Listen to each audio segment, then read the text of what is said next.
Hello, everyone. Back again, Science Exploration Zambia.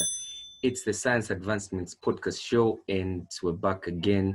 So, last week we had a very good and interesting discussion on STEM, which is science, technology, engineering, and mathematics. We looked at different things. So, today we're back again, and we're joined by the guys.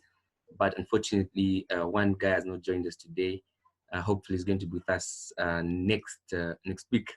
So we continue from where we ended, but just before we go into the discussion, there's something that I want us to just touch on.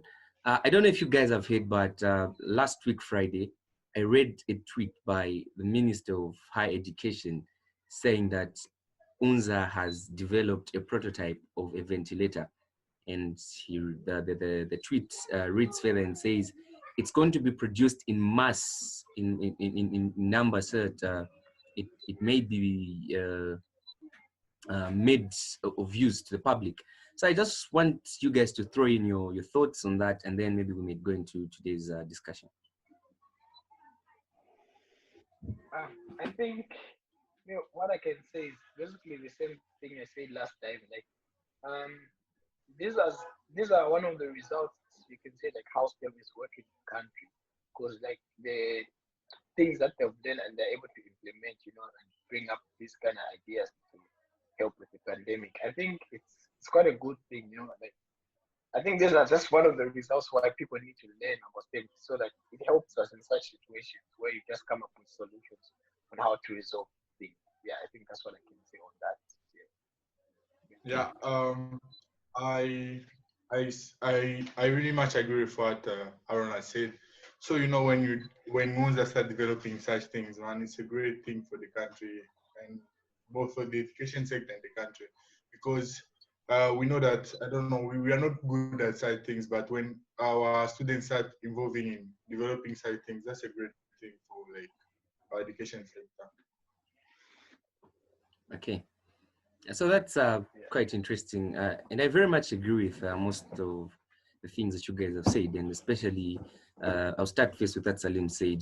This shows that there's actually an effectiveness of STEM in our country, in schools, and at tertiary level. You look at how the global pandemic has affected us all, and the other universities outside Africa, outside the world that are developing ventilators, and it's good to know that our very own university is doing such, and it's good news, and I think it's a good step going forward. And just to touch on what Odon said, it's going to be good because this may also help boost our economy. If then we won't be able to purchase foreign ventilators, but we'll be able to make our own, which is going to be something interesting, and we're looking forward to that. So today, I just want us to touch on this discussion, and then we'll be out. Just going to be brief. So last time we talked about how STEM and its effectiveness. We talked about the engineering sector. We talked about what scientists are doing, but something that's really got my attention over the years now is, I've realized that when you go for JITS, you find that almost projects are being repeated year in, year out. Students repeating projects. A project that was done by another student is going to be presented by another student the other year. So the question that I have today, or the topic of discussion today is there a sense of creativity in our secondary students, our pupils, secondaries? Because that's where everything starts from. It's from the secondary school, basic school, that people develop these skills of project development and the initiative and creativity to come up with something that's going to be a solution to the world. So I just want you guys to throw in your thoughts. What do you think about this? Is there a sense of creativity? Do we have creative minds? Is STEM effective in the area of creativity? Is creativity being birthed in our young ones? Uh, I think I'll start saying I'll just repeat what you just said. You said uh you said that there's recycling of projects in school, right? Yeah. So basically I'll just talk about how schools work in like secondary schools work in Africa, or let me say in Zambia. The way they teach us in schools, right? The foundation of how school was brought up in Zambia. I would say they just teach you things. Basically, okay, let me just experiment. They just teach you those experiments that you would that you're expected to write on the exams, and then they don't teach you on how to, like teach you these other things. But when it comes to STEM helps you in a sense where you learn different, different projects. They'll not only prepare you for, like, it's not only preparation of exam, but it's preparing just to teach you and give you, I would say, self-development of how to, just having a creative mind, in a sense where, like, they'll teach you different things and how to handle all those things. And when you learn in those areas, it'll be better because you know how to handle things differently, and then that way it will help you. So I just think STEM basically is just helping you to, it's just for self development of how you think, because like you'll be tackling different questions, and in those ways you will learn more. It's better than just the way school teaching these days. Like they just teach you things to learn. You just learn because of exams. I think that's how STEM works. Yeah, I think it's helping. Yeah, it's helping in those lines. Yeah, I really much agree with what Aaron said once more. I think STEM as awakens, I don't know, creativity in high school learners, because when you look at myself, maybe, when I created a my grade 11 or grade 12, if I don't remember. Yeah, That was great. for That me, was grade 11. Grade 11. yeah, Yeah. yeah, it was in grade 11 when I came up with a project. For me to create that project, it seemed like, for me to come up with that project, that seems as if like I received enough information from my teachers for me to come up with that project. And for, I don't know, for us to be having JET every year and people coming up with those projects, I don't think, like, I don't know, not every project at JET fair every year is repeated, but like most of the projects are repeated, but there are those people who come up with new projects that they try new thing and they just want to see how things goes. And like as I would say, for me, I think it has awakened that creativity, but maybe just should create some form of, I don't know, a database that would like prevent some Yeah, other I Oh agree. yeah, yeah. Yeah, because cycling. I thought, Come on. Yeah, Come okay, you again. go on. yeah. Okay. That like come up with something like they should be storing those projects that the previous year, from preventing people from recycling like the projects from previous year, or create a sort of like solving problems like this year we're going to, like, I don't know, solve this problem of electricity in our country. Like people should create a project on Oh yeah. like solving shortage of electricity in the country. Next year, let's work on the agriculture sector. We have this problem in the agriculture sector. People in innovation will create some sort of project to solve that particular problem. In that way, you find that, I don't know, it will be very difficult to repeat, like, to recycle some project. I think so. I don't know. What do you guys think? Okay. I think Yeah, basically, let me give my thoughts first. Huh? You've said a lot of things that need to be put into consideration, and I very very much agree. It would be better if, for example, because in Zambia, the only I think, I don't know if we can create an organization or institution that has science fairs, bring schools together and showcase creativity and talent is JET. So if you look at what Odona said, which is vital, I don't know if you got it, Salim, but look, he says, what if we looked at the challenge that we're facing as a country? Like, for instance, we've got load shedding. We've got load shedding, isn't it? And then we put on the table and say, we want people that are going to bring in a project that can solve the current problem. It's going to be difficult for a lot of students to repeat projects that have been done over the years, because now they only have one goal. Like, okay, I have to find a solution on how we can bring about an end to load shedding. So I think I agree with you. That's very, very interesting. And I think that would be one of the ways to boost the creativity levels of high school learners. Yeah, maybe Yeah, yeah. Salim, yeah, can come in. I think I think Gordon has already said what I wanted to say. I just wanted to say, I think I wanted to say the same things where you just make up a system where you be handling different. I think just going with different sectors like education sector, agriculture, just creating projects that are relating to those kind of things. That's what I wanted to say. Just make up a system in a way that this year, okay, we'll be first in this kind of thing. The second year, okay, this. I think it's even better than recycling projects, in those lines. I think, yeah, that's what I wanted to say as well. Okay. So, this, I love the way Solutions are coming out. Huh? So yeah, so I was just to touch on the database issue. You said of the database, we don't want to go into Yeah. JETs very much, but I think a database would be okay, because that last year should be the 50th JETs fair they're having. So do you think, is there no person who's ever suggested saying, why don't you have a database?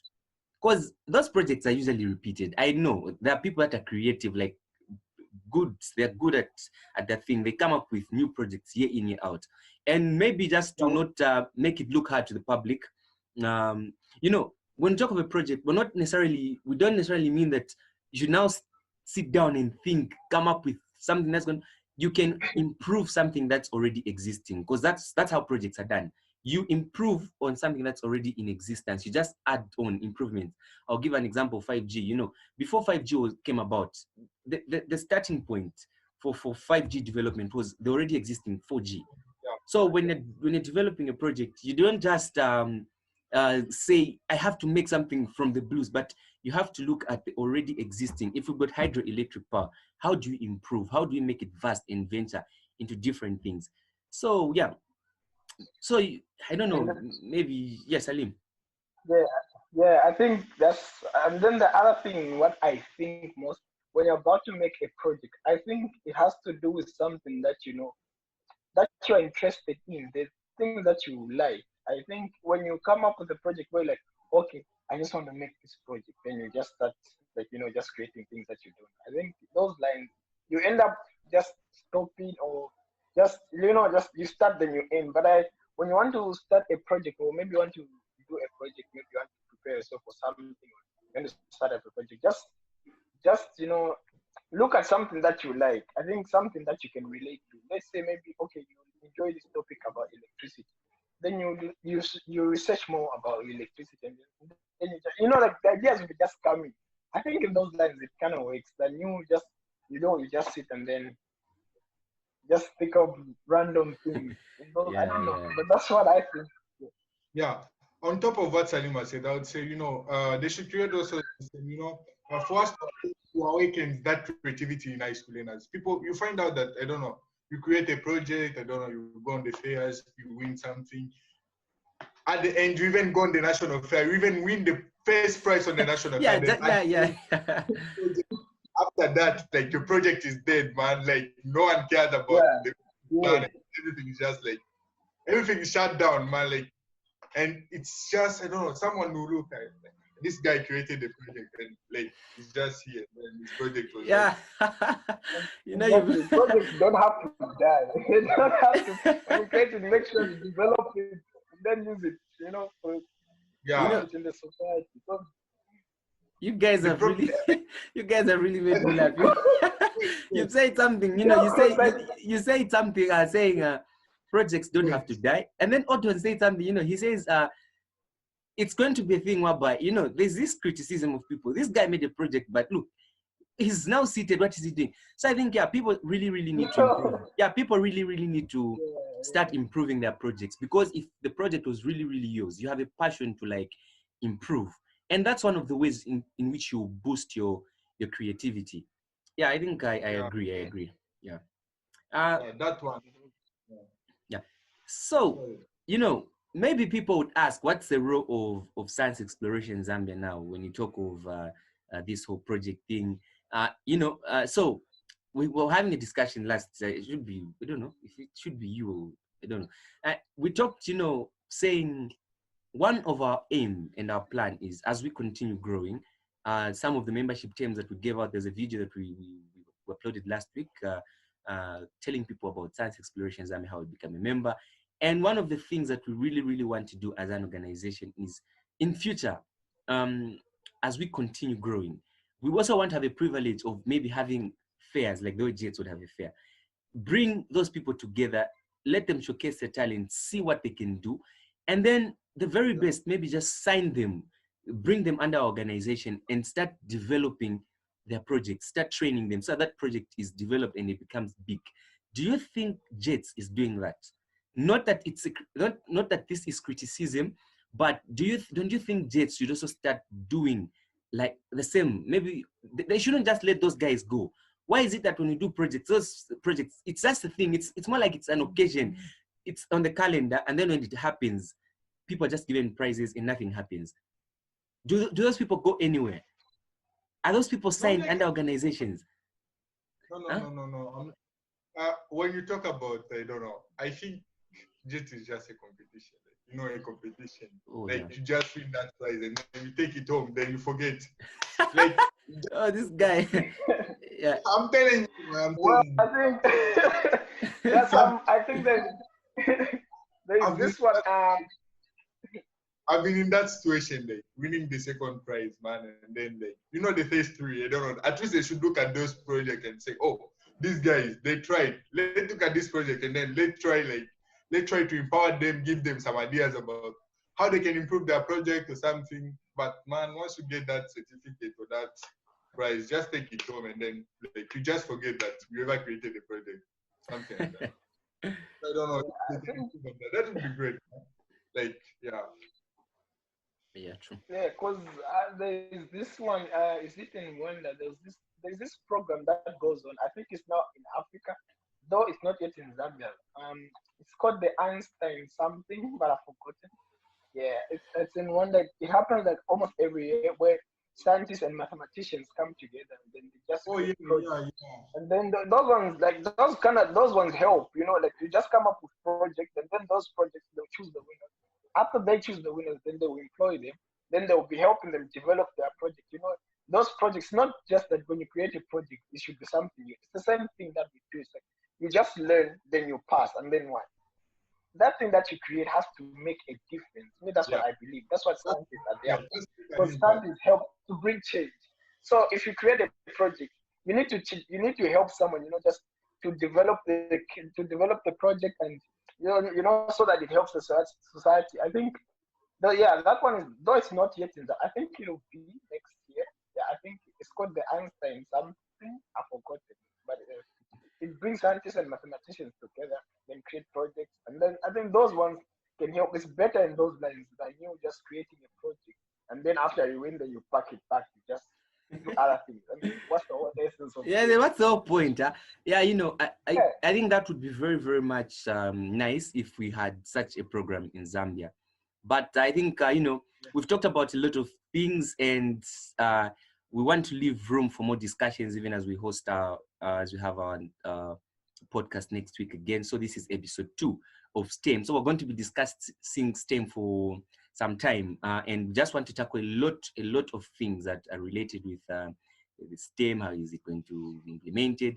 We're going to be touching on a lot of things. So today, this is what we had. And maybe just to give on Science Exploration Zambia, another maybe just clarification. When you become a member of Science Exploration Zambia for high school students, there's a program that we want to introduce. We had a meeting with our executive and we want to bring something for you guys, maybe just to teach you and give you mentorship on project development, how you go about doing a project, why do you do a project, all those things. So before we lash out or before we end the show, I would love these guys to give their last comments, maybe just tell people about SAYS, just a word of encouragement. Yeah, your thoughts, guys, and maybe to help out someone out there who'd want to be a part of what we're doing and who'd want or love to do a project. I think I'll just tell you guys, those that are watching, to keep on watching and make sure you take note when when we're talking about these things. So these things will help you, like they will really, really help you. I believe you just have to make a plan. When you make a plan for yourself and then write down what we teach you in those ways, you just learn more. There's more to this podcast. Like this is just the beginning. And if you started with us in the beginning, I think you know where we're going, definitely, because the thing that what we're talking about and the things that we're about to teach is just going to be profound. It's just going to be amazing. So I think you should just stick around and you'll see more and more amazing stuff. If you want a big project, the Elon Musk project, you gotta stick around for sure. Bro. Okay, yeah. Those ones that want to become the Bill Gates and the Elon Musk. Yeah, stick around. This is the place. The only advice I'll give is for these guys keep streaming on our podcast and then follow our advice, maybe.